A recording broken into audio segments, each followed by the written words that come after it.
ಸಂವಿಧಾನವನ್ನು ರಕ್ಷಣೆ ಮಾಡಿ ಅಂತೇಳಿ ರಾಹುಲ್ ಗಾಂಧಿ ಅವರು ಕಾನ್ಸ್ಟಿಟ್ಯೂಷನ್ ಇಟ್ಕೊಂಡು ಎಲ್ಲ ಕಡೆ ಓಡಾಡ್ತಾರೆ. ಸಂವಿಧಾನನ ಇಂಚಿಂಚಕ್ಕೆ ಕೊಲ್ಲೋ ಅಯೋಗ್ಯರು ಯಾರಾದರೂ ಇದ್ದಾರೆ ಅಂದರೆ ಅದು ಕಾಂಗ್ರೆಸ್ ಪಕ್ಷದಲ್ಲಿ ಮಾತ್ರ ಇದ್ದಾರೆ. ಯಾಕಂದರೆ ಅಂಬೇಡ್ಕರ್ ಅವ್ರನ್ನ 2 ಸರಿ ಲೋಕಸಭಾ ಚುನಾವಣೆಯಲ್ಲಿ ಅವಿರೋಧ ಆಯ್ಕೆ ಮಾಡೋ ಅವಕಾಶ ಇದ್ರೂ ಅವ್ರನ್ನ ಷಡ್ಯಂತ್ರ ಮಾಡಿ ಸೋಲಿಸಿದ್ರು. ಅವ್ರನ್ನ ಕಾನೂನು ಸಚಿವರು ಮಾಡಬೇಕಾದಂಥ ಬೇರೆ ಏನೋ ಸಚಿವರು ಮಾಡಿದರು. ಒಟ್ಟು ಅವ್ರನ್ನ ಹೇಳ್ಬೇಕಂದ್ರೆ ಅವ್ರು ಸತ್ತಾಗ ಅವ್ರ ಪಾರ್ಥಿವ ಶರೀರ ಸಹ ಅವರು ತಗೊಂಡೋಗಿ ಮಣ್ಣು ಮಾಡ್ಲಿಕ್ಕೆ ಬಿಡಲಿಲ್ಲ. ಇವ್ರಿಗೆ ಮಾತ್ರ 100 ಎಕರೆ ಜಮೀನು ಒಂದು ಸಮಾಧಿಗೆ 100 ಎಕರೆ ಜಮೀನು ಬೇಕು.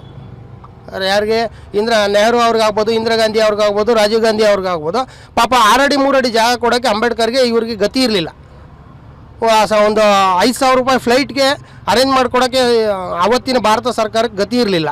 ಹಂಗಾಗಿ ಅವತ್ತು ಅಂಬೇಡ್ಕರ್ಗೆ ಅವಮಾನ ಮಾಡಿದ್ರು. ಇವತ್ತು ಪೂಜೆ ಮಾಡೋಕ್ಕೆ ನಾಚಿಕೆ ಆಗ್ಬೇಕು. ಅಂಬೇಡ್ಕರ್ ಅವ್ರ ಹೆಸರು ಹೇಳ್ಬೇಕು ಅಂದರೆ ಕಾಂಗ್ರೆಸ್ ಅವ್ರಿಗೆ ನಾಚಿಕೆ ಆಗ್ಬೇಕು. ಈ ಕಾರ್ಯಕ್ರಮವನ್ನು ಪೂರ್ತಿ ವೀಕ್ಷಿಸಲು ಯೂಟ್ಯೂಬ್